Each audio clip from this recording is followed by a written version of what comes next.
Government के साथ पाकिस्तान तहरीक इंसाफ के मुज़ाकरात ख़त्म हो चुके हैं, लेकिन पाकिस्तान तहरीक इंसाफ ने एक नई जगह पे मुज़ाकरात स्टार्ट कर दिए हैं। और वो जगह कौन सी है और उसमें किस किस को इंगेज किया जा रहा है, ये हम आपको पूरी डिटेल के साथ आज के व्लॉग में बताएंगे। और इमरान खान साहब ने मलिक रियाज साहब से रिक्वेस्ट की है कि आपके पास जो जो डाटा है, जिस जर्नल ने, जिस जर्नलिस्ट ने, जिस जज ने और जिस सियासतदान ने आपसे जो कुछ लिया है, आपको वो डाटा ओपन करना चाहिए। क्या मलिक साहब ओपन करेंगे? मेरा ख्याल है मलिक साहब तो नहीं करेंगे, लेकिन मैं आज कुछ चीज़ें ओपन करना चाहता हूँ आपके सामने। मेरा ख्याल है इमरान खान साहब की जो दरख्वास्त है या हुक्म है उस पर अमल दरामद होना चाहिए। तो आज हम उसका एक आगाज़ कर रहे हैं, पूरी डिटेल के साथ आपको इस व्लॉग में ये भी बताया जाएगा। और इसके साथ साथ इमरान खान साहब ने पब्लिक अकाउंट्स कमेटी के जो अपने नुमाइंदे थे वकास अकरम शेख साहब, उन्होंने कहा था कि इनको बनाएं, वो नाम उन्होंने वापस ले लिया है और उनकी जगह एक नया नाम दे दिया जिसे गवर्नमेंट ने तस्लीम कर लिया। आज वो नाम भी आपके सामने आ जाएगा, लेकिन उससे पहले हम आपको बताएंगे कि किस शख्स को उन्होंने नामजद किया, ये भी आपको इसी व्लॉग में बताया जाएगा। और इसके साथ साथ अमेरिका के अंदर से इमरान खान साहब की फेवर में एक नई करारदाद आ रही है और ये करारदाद ट्रंप की हुकूमत में पहली करारदाद होगी जो इमरान खान साहब के लिए आएगी। इसमें कौन कौन लोग इन्वॉल्व हैं और ये किस टाइप की करारदाद आएगी, ये भी आपको इसी व्लॉग में बताया जाएगा।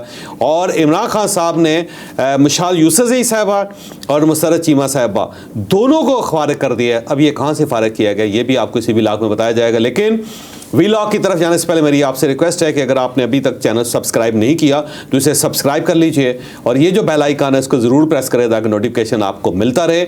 और ये याद रखें कि हर अच्छी चीज़ सदका जारिया होती है। अगर आपको ये व्लॉग अच्छा लगे तो किसी न किसी के साथ ज़रूर शेयर कीजिएगा। अस्सलाम वालेकुम नाज़रीन, मैं हूं फ़ारूक अब्बास न्यूट्रल बाय जावेद चौधरी में। नाज़रीन, इंट्रो में आपने सुना कि इमरान खान साहब ने क्या क्या कहा है। इमरान खान साहब ने बहुत बड़े कट्टे खोल दिए हैं और दरमियान में हम एक स्टोरी आपको बहुत बड़ी बताएंगे। उन्होंने फ़ौज को तंग किया और उन जगहों पे तंग किया है जहां उन्हें पता था कि उन्हें सबसे ज़्यादा तकलीफ होगी। वो झूठे इल्ज़ामात जो फ़ौज बर्दाश्त करती आ रही है, लेकिन खान साहब जानबूझ के अब उन्हें पिंच करने जा रहे हैं ताकि थोड़ा सा रिएक्शन आए ताकि कोई उनसे बात करना शुरू करे। ये पूरी स्टोरी क्या है ये तो आपको अंदर से पता चलेगी, लेकिन अभी हम आपको सरेदस्त बताने जा रहे हैं कि मुज़ाकरात कैंसिल क्यों किए गए। अब इमरान खान साहब का क्लेम ये है कि हामिद रज़ा साहब का मदरसा है, फैसलाबाद के अंदर है, और वहाँ पे पुलिस गई और उन्होंने उनकी जो प्रेस कॉन्फ्रेंस थी उसको रोका, फिर उनके घर की तलाशी ली हामिद रज़ा साहब की, फिर मदरसे की तलाशी ली। और कुछ रिपोर्टिंग ये हुई है कि वो अपने उलमा कराम जो उनके मदारस के थे उनको साथ बिठा के वो 190 मिलियन पाउंड पे बात कर रहे थे, जिसके बाद पुलिस एहलकार वहाँ पर गए और उन्होंने कहा जी आप ये बात नहीं कर सकते और इस तरह नहीं कर सकते वगैरह वगैरह। पहली बात तो ये है कि गलत है। अगर उनके हामिद रज़ा साहब उनकी कमेटी के चेयरमैन हैं या कमेटी के तर्जुमान हैं तो उनको बात करने का इख्तियार है और ये इख्तियार उन्हें मिलना चाहिए था। और कहीं बैठ के भी प्रेस कॉन्फ्रेंस कर सकते हैं, किसी के साथ भी बैठ के प्रेस कॉन्फ्रेंस कर सकते हैं, उन्हें रोकना नहीं चाहिए था। दूसरा ये है कि अगर किसी के पास वारंट नहीं है, किसी ने कोई जुर्म नहीं किया, तो क्यों आप उसके मदरसे के अंदर जाते हैं या उसके घर जाते हैं या उसको कंट्रोल करने की कोशिश करते हैं? ये ज़्यादती है, ये नहीं होनी चाहिए थी। लेकिन इस ज़्यादती का कतन ये मतलब नहीं है कि आप एक छोटे इशू पे जो बड़ा इशू है उसको सैक्रिफाइस कर दें। देखें, जो डायलॉग हैं वो आप कह रहे हैं कि हम मुल्क के लिए कर रहे हैं और साथ आप ये कह रहे हैं कि हम अपने मिसिंग पर्सनस के लिए कर रहे हैं, साथ आप ये कह रहे हैं कि जो हमारे शहीद वर्कर्स हैं उनके लिए कर रहे हैं, फिर आप ये कह रहे हैं कि 9 मई और 26 नवंबर को जो हमारी पार्टी के लोगों के साथ जुल्म हुआ है उसके ऊपर मुज़ाकरात कर रहे हैं। साथ साथ आप ये कह रहे हैं कि ये मुज़ाकरात होंगे तो पाकिस्तान आगे बढ़ेगा। तो आप अपनी बिगर पिक्चर देखें, लेकिन आपने उस बिगर पिक्चर को एक छोटे से इंसिडेंट की वजह से सैक्रिफाइस कर दिया। इसका मतलब ये हुआ कि हामिद रज़ा साहब के घर के अंदर जो पुलिस दाखिल हुई है या जो पुलिस का नोटिस गया है या पुलिस ने वहाँ पे कोई वार्निंग दी है, ये इतना इशू नहीं था। इमरान खान साहब एक बहाना तलाश कर रहे थे कि इन मुज़ाकरात को किस तरह कॉल ऑफ किया जा सकता है और उसकी दो वजूहात हैं। एक तो 190 मिलियन पाउंड का केस का फैसला रोकना चाहते थे, इसलिए मुज़ाकरात स्टार्ट हुए थे, और दूसरा ये है कि इन मुज़ाकरात की आड़ में कहीं और मुज़ाकरात हो रहे थे और वहाँ पे क्योंकि इमरान खान साहब को जवाब हो गया और जवाब भी बड़ा बुरे तरीके से हुआ है क्योंकि जो गौहर खान साहब से और इमरान खान साहब से गलती उसका नतीजा कोई ना कोई निकलना था। ठीक है, तो उसके बाद उन्हें ये महसूस हो रहा है कि इन मुज़ाकरात को कोई फ़ायदा नहीं है और कल को अगर गवर्नमेंट एक जवाब लिख के ले आती है और वो जुडिशल कमीशन बनाने पर राज़ी हो जाती है और साथ हमें ये कहती है कि जी हम आपके गिरफ्तार लोगों को छोड़ने के लिए भी तैयार हैं, ज़रा उनकी फहरिस्त तो दे दें। तो उसके बाद हम ज़रा एम्बैरेसिंग सूरत हाल का शिकार हो जाएंगे, क्योंकि गवर्नमेंट ये सोच रही थी और ये बड़ा उनके अंदर एक कंसेंसस डेवलप हो रहा था कि अगर वो जुडिशल कमीशन कह रहे हैं, हम कह देते हैं ठीक है जी बनाते हैं, आप ज़रा TORs हमारे साथ तय कर लें। और दूसरा, अगर आप कहते हैं जी हमारे लोग रिहा कर दें, हम रिहा कर देते हैं, अगर उनका कोई जुर्म नहीं है किसी जगह पे वो गलत गिरफ्तार हुए, लेकिन हमें फहरिस्त तो दे दें। तो गवर्नमेंट ने उसके ऊपर खेलना था। इमरान खान साहब को पता था कि ये हो सकता है, तो उन्होंने उससे पहले एक बहाना बना के उन्होंने इस रेत की दीवार को धक्का मार दिया। ये खान साहब का है। अब वो उसके बाद उन्होंने कहा जी कि मैं किसी और जगह मुज़ाकरात करना चाहता हूँ। और जगह मुज़ाकरात ये है कि उन्होंने अपनी पूरी पार्टी से कह दिया कि जो अपोजिशन पार्टीज़ हैं उन सब के साथ रब्ता किया जाए, उन्हें एक फोरम पे इकट्ठा किया जाए। अब जो अपोजिशन जमातें वो कौन है, मतलब महमूद अचकज़ई साहब हैं, वो पहले ही इमरान खान साहब के साथ हैं, लेकिन वो अब नाराज़ हो गए हुए हैं इनसे। नाराज़गी की वजह मैं आगे चल के बताता हूँ। मौलाना फजलुर रहमान साहब के साथ उनका रब्ता है, लेकिन क्या मौलाना फजलुर रहमान साहब इनके स्टेज पे बैठेंगे और इनके साथ बैठेंगे और उस इमरान खान साहब के साथ बैठेंगे जिनके ऊपर उनको ट्रस्ट नहीं है, या उस गंडापुर साहब के साथ बैठेंगे जिन्होंने पिछले दिन ही मौलाना फजलुर रहमान साहब के खिलाफ एक तकरीर ठोक दी थी। अच्छा, उसके साथ साथ ये शाहिद खाकान अब्बासी साहब के घर गए हैं। शाहिद खाकान अब्बासी साहब ने इनको वार्मली वेलकम कहा है, लेकिन ये शाहिद खाकान अब्बासी वही हैं जिनको गिरफ्तार करके आपने जेल के अंदर फेंक दिया। और उसके बाद फिर वो कहते रहे कि जनाब मेरे ऊपर अगर LNG का केस है तो इसे ओपन हेयर किया जाए, लोगों को सुनाया जाए कि मैंने कौन सा जुर्म किया, कौन सी गलती की है। और जिस तरह उनके केस को लटकाया गया, जिस तरह उनके साथ ज्यादती की गई, वो सारी दुनिया जानती है। तो वो शायद खाकान अब्बासी साहब जो हैं वो इनके स्टेज को शेयर करके वो चाहेंगे कि मेरा खून जो है उससे इमरान खान साहब को फ़ायदा हो जाए। सेम इसी तरह मुस्तफ़ा नवाज़ खोखर साहब है। मुस्तफ़ा नवाज़ खोखर साहब जो है ना, वन मैन पार्टी हैं, उनकी कोई पार्टी तो है नहीं, तो वो अगर इनके स्टेज पर खड़े भी हो जाते हैं तो उससे पाकिस्तान तहरीक इंसाफ को कोई खास फ़ायदा नहीं होगा। तो ये लोग जो है ना इतने इंपॉर्टेंट अब इमरान खान साहब के लिए नहीं है। महमूद अचकज़ई साहब का मामला ये है कि वो ये कहते थे कि आपने जो बड़े बड़े फैसले किए, गवर्नमेंट के साथ मुज़ाकरात का फैसला, आपने हमें बाकायदा इत्मीनान में लिया ही नहीं, हमसे पूछा ही नहीं, जबकि हम आपके इत्तेहादी हैं, तो कम से कम मुझसे पूछ तो लेते या हमें शामिल तो कर लेते। आपने वो बड़ा फैसला किया और उसमें आपको नाकामी हुई और उसके बाद अब आपको दोबारा हमारी ज़रूरत पड़ गई है तो आपने हमें शामिल कर लिए। तो अचकज़ई साहब भी को बहुत ज़्यादा हैप्पी नहीं है इमरान खान साहब के साथ। लेकिन इमरान खान साहब क्योंकि प्राइम मिनिस्टर रहे हैं और वो एस्टैब्लिशमेंट के बहुत करीबी प्राइम मिनिस्टर थे, तो उन्हें पता है कि एस्टैब्लिशमेंट की दुखती रगें कौन कौन सी हैं, लिहाजा अब वो उन दुखती रगों को छेड़ रहे हैं। एक तो उन्होंने फैसला ये किया है कि मारंग बलोच जो है उनके साथ रब्ता किया जाए और उनसे बात करके जो मिसिंग पर्सनस का इशू है उसको उठाया जाए और ये इंप्रेशन दिया जाए कि आपके साथ बड़ी ज्यादती हो रही है। बलूचिस्तान के अंदर से जो लोगों को उठाया गया है, स्टेट को ये काम नहीं करना चाहिए था। और साथ जब लोग ये पूछें कि जनाब इन लोगों को उठाया तो आपकी गवर्नमेंट में था और मारंग बलोच जो है उसकी तो सारी डेवलपमेंट ही आपकी गवर्नमेंट के अंदर हुई है, तो फौरी तौर पर कह दिया जाए कि हमारे हाथ में तो कुछ नहीं था, ये तो एस्टैब्लिशमेंट करती रही है। तो इमरान खान साहब फिर मोहसिन दावड़ साहब की तरफ जा रहे हैं कि मोहसिन दावड़ साहब को भी शामिल किया जाए। तो जो दुखती रगे हैं ना स्टेट की, इमरान खान साहब ने उन्हें हिलाना शुरू कर दिया और उसका मकसद ये है कि चलें किसी बहाने से सही स्टेट एंगेज हो, मुझसे रब्ता करे और कहे जी ठीक है आप डायलॉग करें, हमारे साथ करें, लेकिन मोहसिन दावड़ को ना बनाए, ये मारंग बलोच को ना बुलाएं। और इसके अलावा जो अलहदगी पसंद है, जो पाकिस्तान को तकसीम करना चाहते हैं, पाकिस्तान को तोड़ना चाहते हैं, उनके साथ बात ना करें। मुझे तो ऐसा भी लगता है कि इमरान खान साहब हो सकता है कि TTP को भी शामिल कर लें इस सियासी इत्तेहाद के अंदर कि जनाब आप भी आ जाएं, क्योंकि आप भी स्टेक होल्डर हैं। तो इमरान खान साहब मेरा ख्याल है उस लेवल पे चले गए हैं कि जहाँ पे उन्हें ना स्टेट का कोई इंटरेस्ट वो वाच कर रहे हैं, ना उन्हें अपना कोई इंटरेस्ट नज़र आ रहा है, ना उन्हें कोई जमहूरियत का आ रहा है। वो सिर्फ और सिर्फ अपनी ज़ात पे फोकस हो गए हैं और सिर्फ उसको फ़ायदा पहुंचाना चाहते हैं। अच्छा चौसा, मुझे ये बताइए कि मुज़ाकरात का असल मकसद सिर्फ खान साहब की रिहाई और उनके लिए आसानी है?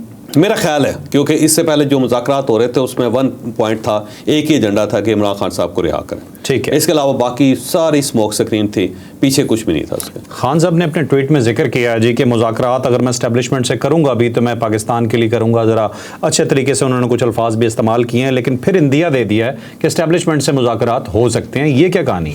ये अब दोबारा वो कह रहे हैं ना जी सर, वो क्योंकि राब्ता दरमियान में हुआ था वो ख़त्म हो गया, तो इमरान खान साहब दोबारा रिज्यूम करना चाहते उस राब्ते को।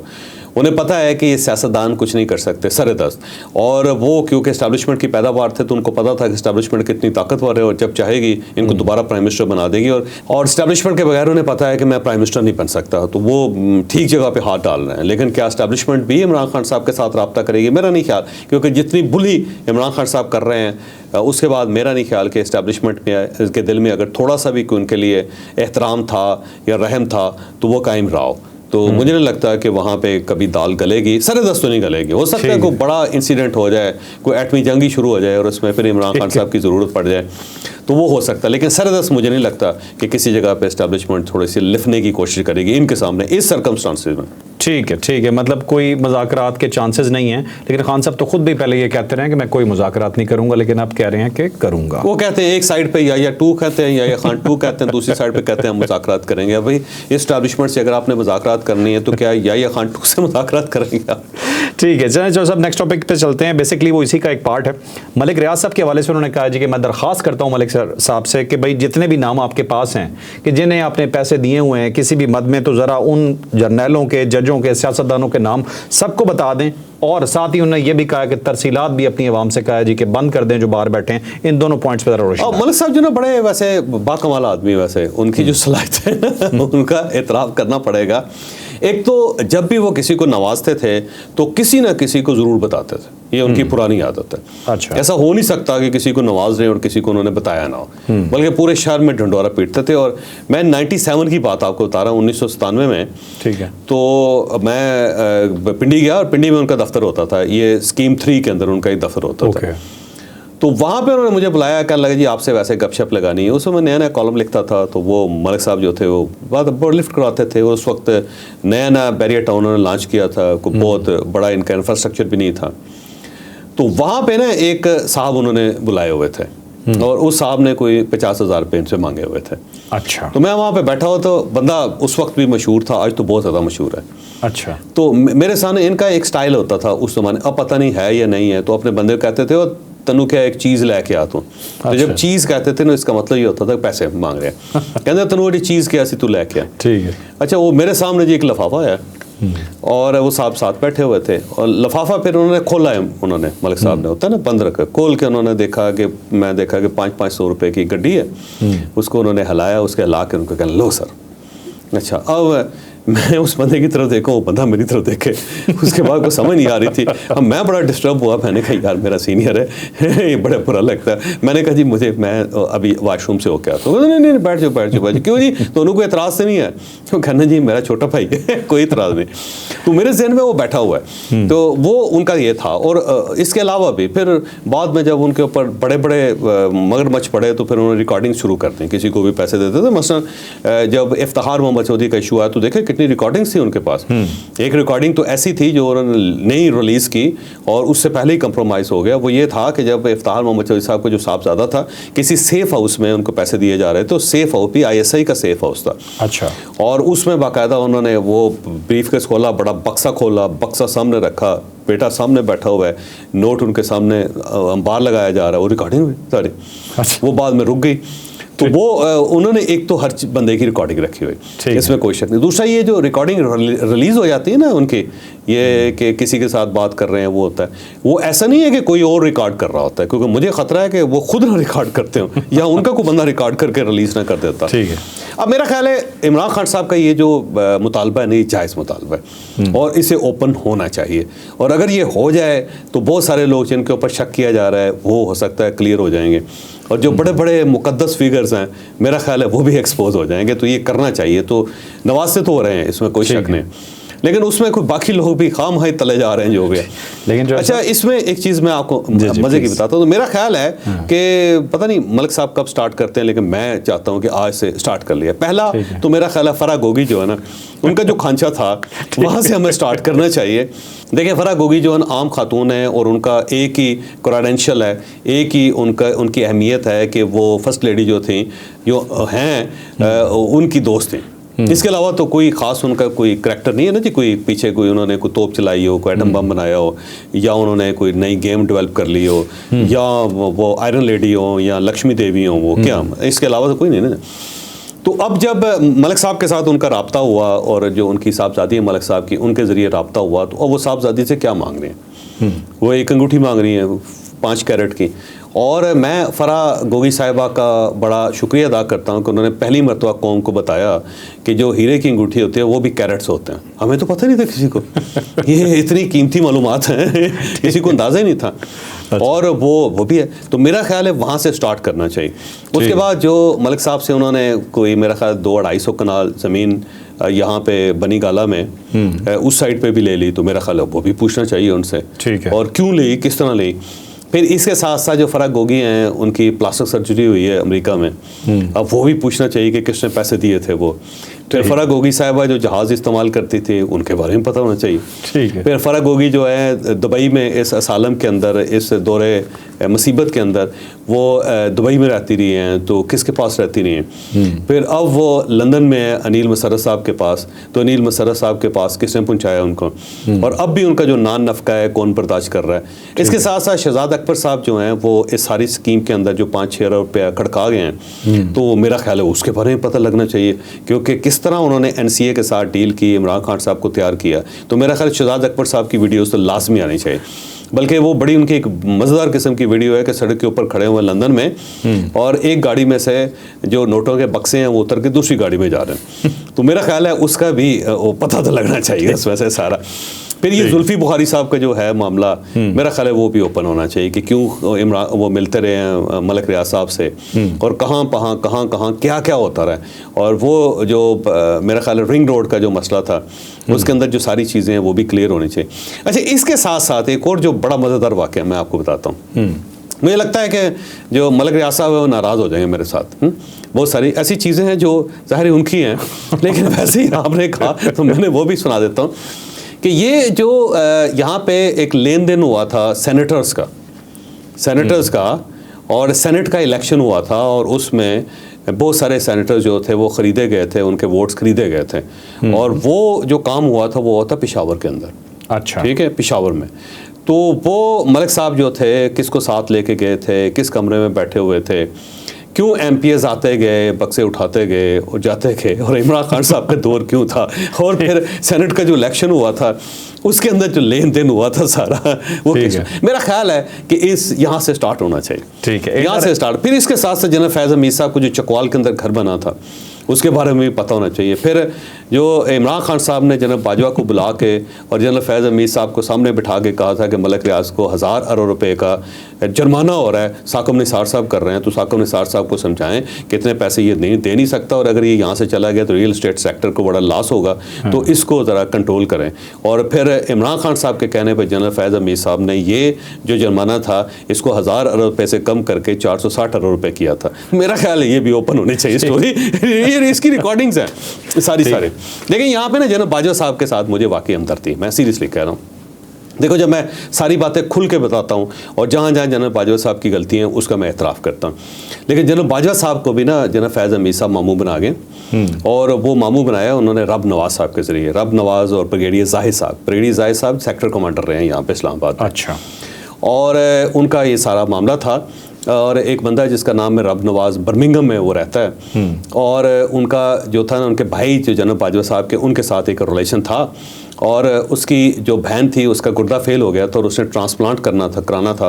तो जनरल बाजवा साहब के जो भाई थे उन्होंने कनेक्ट करवाया जनरल बाजवा से। जनरल बाजवा से ब्रिगेडियर थे। अच्छा। और जनरल बाजवा ने कोई कह कलवा के उनकी बहन का यहाँ पे मेरा ख्याल है कोई CMH के अंदर उन्होंने ट्रांसप्लांट करवाया था। तो उससे फिर रब नवाज के साथ उनका रिलेशन से डेवलप हो गया। रब नवाज आता रहा जाता रहा। इस दौरान जो है ज़ाहिर तरक्की होती रही जनरल बाजवा साहब की, वो आर्मी चीफ बन गए। उस दौरान कोई मेरा ख्याल 8-10 साल 12 साल गुजर गए, तो एक रिलेशन आपका फैमिली का हो गया। उसके बाद जब ये आर्मी चीफ बने तो रब नवाज साहब जो थे वो ज़ाहिर है उन्होंने अंदाज़ा लगाया कि ये तो मैं सोने की कान मेरे हाथ आ गई।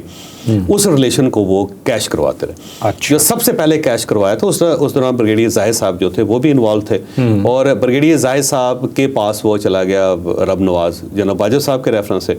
और जो ब्रिगेडियर जाहिद है वो बेसिकली जनरल बाजवा साहब का कोर्समेट भी है।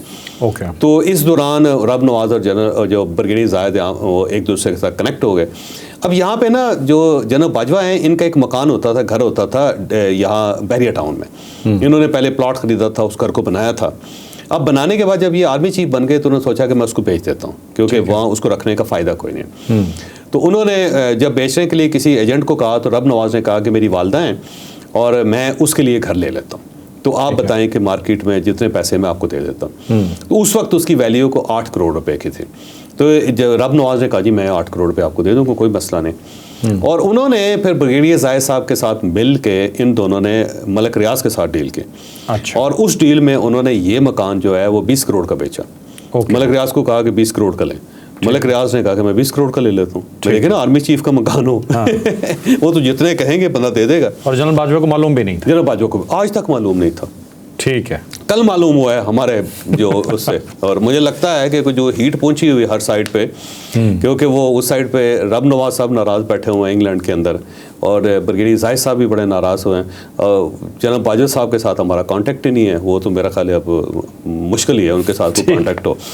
तो वो मसला ये था कि ये उनका मकान बेच के, और जनरल बाजवा साहब के उन्होंने थोड़े से पैसे दिए होंगे, अब मुझे नहीं पता कितने पैसे दिए, और अगर नहीं भी दिए, पूरे भी दिए होंगे, तो वो भी तो बड़ी ज्यादती है ना, क्योंकि ये बचे हैं सारे कि क्यों मलिक रियाज से इतने पैसे ले रहे हैं। और बाद में ये पता चला कि ब्रिगेडियर जाहिद साहब जो है 3 करोड़ वो खा गए, 15 करोड़ रुपए जो वो खा गए, और अभी वो क्लेम कर रहे हैं 18 करोड़ का बिका था, जबकि 20 करोड़ का बिका था। 2 करोड़ कौन खा गया ये भी नहीं पता उसका, ये पता ही नहीं। और इसके अलावा जो रकम है वो 1 अरब 2 करोड़ रुपया, 1 अरब 2 करोड़ रुपया है, और वो कहते हैं किस्तों में लिया गया, कोई प्लॉट भी रब नवाज ने उस जमाने में लिया था।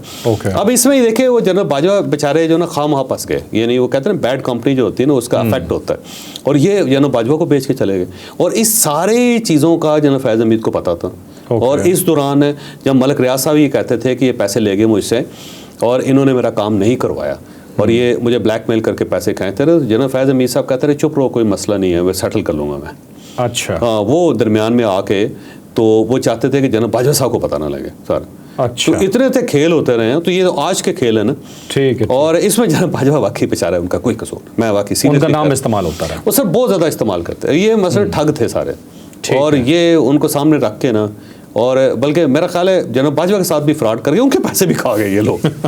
तो ये कभी डिटेल के साथ मैं बताऊंगा कि कहाँ कहाँ क्या क्या होता है। मेरा ख्याल है कि यहाँ से स्टार्ट होना चाहिए, नियर जो पास्ट है ना वहाँ से स्टार्ट हो जाएगी तो कहानी बड़ी मज़ेदार हो जाएगी। चौधरी साहब, वो इलेक्शन में कहते हैं ना गैर सरकारी गैर हतमी नतीजा, आपने तो सरकारी और हतमी नतीजे खान साहब के कहने पे आपने बता दिए।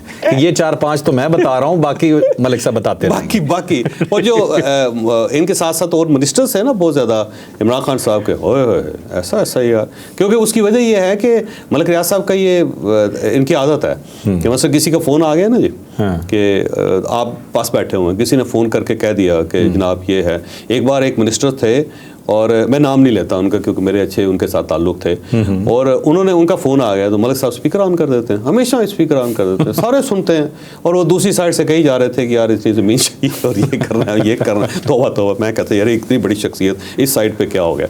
और एक साइड पे तो एक मरतबा तो बहुत बड़ा आलम दीन था। अच्छा, हाँ, वो जो कुछ चीज़ें बेचने चाह रहे थे मुकद्दस, मैं कहते कमाल ही हो गया जी वैसे सर। अच्छा, ये तरसीलात की भी मुख्तसर सी बात कर लेते हैं। खान साहब ने फिर रोका, रुकेंगी तरसीलात? नहीं, मेरा नहीं ख्याल रुकेंगी, मेरा नहीं ख्याल, क्योंकि कॉल अगर कामयाब होती तो एक बार ही कामयाब हो जाते। ठीक है, चलें नेक्स्ट टॉपिक की तरफ चलते हैं जी। नेक्स्ट टॉपिक है जी, अमेरिका की तरफ से फिर एक करारदाद आने वाली है, और ये करारदाद आने वाली है इमरान खान साहब के हक में।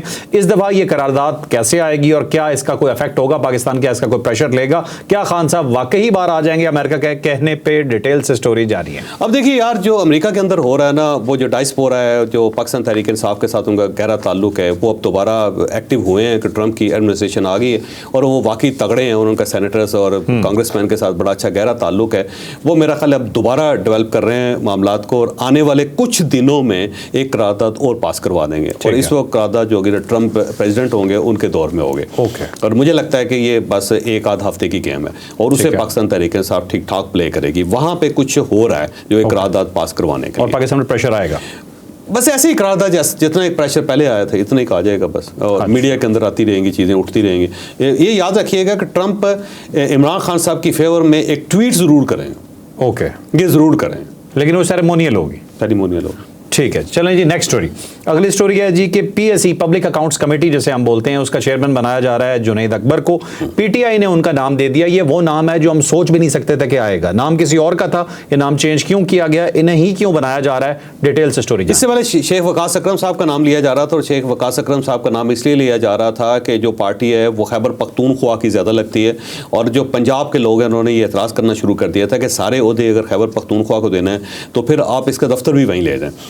तो अब उसके बाद फैसला किया गया था कि शेख वकास अकरम साहब को बनाते हैं पब्लिक अकाउंट्स कमेटी का चेयरमैन, लेकिन गवर्नमेंट नहीं मानी, तो अब जुनैद अकबर का नाम उन्होंने दे दिया, और जुनैद अकबर पे मुझे लगता है कि गवर्नमेंट मान गई है, राज़ी है।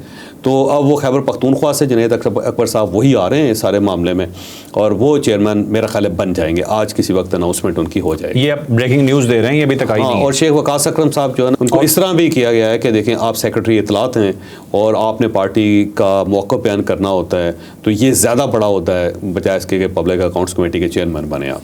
ठीक है, ठीक है। और जी इमरान खान साहब ने जी 2 औरतों को बिल्कुल फारिग कर दिया। ये 2 औरतें कौन हैं, इन्हें क्यों हटाया गया अपने ओहदों से, और बड़ा सख्ती से इमरान खान साहब ने रद्द-ए-अमल दिया, ये स्टोरी क्या है कंप्लीटली जानिए। अब देखिए, मिसाल यूसुफज़ई साहिबा और मसरत चीमा साहिबा दोनों ने ऐलान कर दिया था कि जी हम बुशरा बीबी की तर्जुमान हैं, और उसके ऊपर उनके दरमियान लड़ाई हो गई। फैसल चौधरी साहब को दरमियान में उन्होंने रख लिया और वो एक की तर्जुमानी करते थे, कभी दूसरी की तर्जुमानी करते थे।